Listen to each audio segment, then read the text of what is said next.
Hello बच्चों, इस प्रश्न को पढ़ते हैं। निम्न में से कौन सा कथन सत्य नहीं है? NF3 अस्थायी होता है किंतु NCl3 विस्फोटक होता है, जबकि NBr3 एवं NI3 केवल अपने अस्थायी अमोनिएट्स कहलाते हैं। ठीक है। सफेद फास्फोरस को जलने से बचने के लिए सामान्यतः जल में रखा जाता है।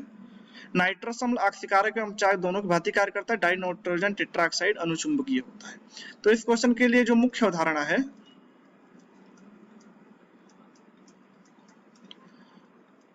वो आपको नाइट्रोजन परिवार के बारे में, नाइट्रोजन के यौगिक के बारे में बताना चाहिए। नाइट्रोजन के यौगिक के बारे में बताना चाहिए, जनरली हाइलाइडों के बारे में।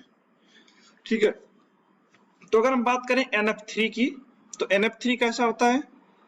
NF3 में और NCl3, NBr3 और NI3। तो NF3 में क्या होता है? नाइट्रोजन भी छोटे साइज का होता है, फ्लोरीन भी छोटे साइज का होता है। तो इनके बीच का जो बंध होता है क्या होता है? मजबूत बंध होता है, मजबूत बंध। ठीक है। तो मजबूत बंध होता है तो ये क्या होता है? टूटता नहीं है, तो इसलिए NF3 क्या हो जाता है? अस्थायी हो जाता है। लेकिन जैसे हम बात करें NCl3, NBr3, NI3, इनमें क्या होता है? साइज का अंतर आ जाता है। नाइट्रोजन छोटा होता है, क्लोरीन बड़ा होता है। यहाँ पे और बड़ा हो जाता है, यहाँ पे और बड़ा हो जाता है। ठीक है। तो जैसे जैसे इनका साइज बढ़ता जाता है, इनका बंध क्या होता है? कमजोर होता जाता है, तो इसलिए क्या होते हैं? अस्थायी होते हैं। तो ये वाला ऑप्शन तो हमारा सही हो गया। आपको बताना है कौन सत्य नहीं है, तो ये तो सही है। बी, सफेद फास्फोरस जो होता है उसको P4 बोलते हैं। ये क्या होता है? बहुत ही ये तुरंत ही आग पकड़ लेता है। जैसे ऑक्सीजन के संपर्क में आता है क्या होता है? आग पकड़ लेता है। तो इस ऑक्सीजन से संपर्क में आने के बचने के लिए हम क्या रखते हैं? इसको पानी में रखते हैं। ठीक है। तो ये भी सही हो गया। नाइट्रस अम्ल ऑक्सीकारक एवं चायक दोनों की भांति कार्य करता है। इसका HNO2, नाइट्रस अम्ल किसको बोलते हैं? HNO2।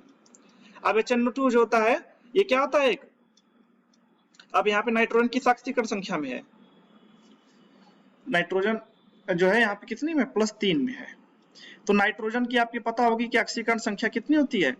+3 है यहाँ पे। तो अब +3 से किसमें चलता है? +5 में। +5 में। तो +3 से +5 में जाने के लिए क्या करता है? ऑक्सीकरण होता है इसका। तो ये ऑक्सीकरण होगा तो ये बस अपचायक के जैसा काम करता है। कैसा काम करता है? अपचायक के जैसा, क्योंकि नाइट्रोजन +3 से अपनी ऑक्सीकरण संख्या को घटाता नहीं है। तो यहाँ से HNO3 बना लेता है। ठीक है, HNO3।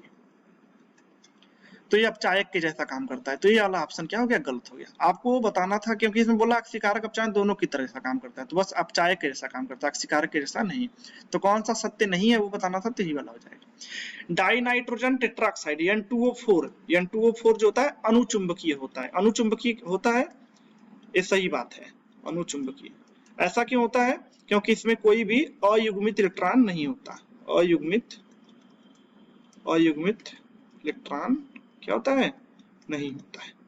तो ये अनुचुंबकीय होता है। तो ये उत्तर आपका सही बात है। तो गलत बताना था, तो आपका आंसर क्या हो जाएगा? सी हो जाएगा। आशा करता हूँ आपको समझ में आया होगा। धन्यवाद।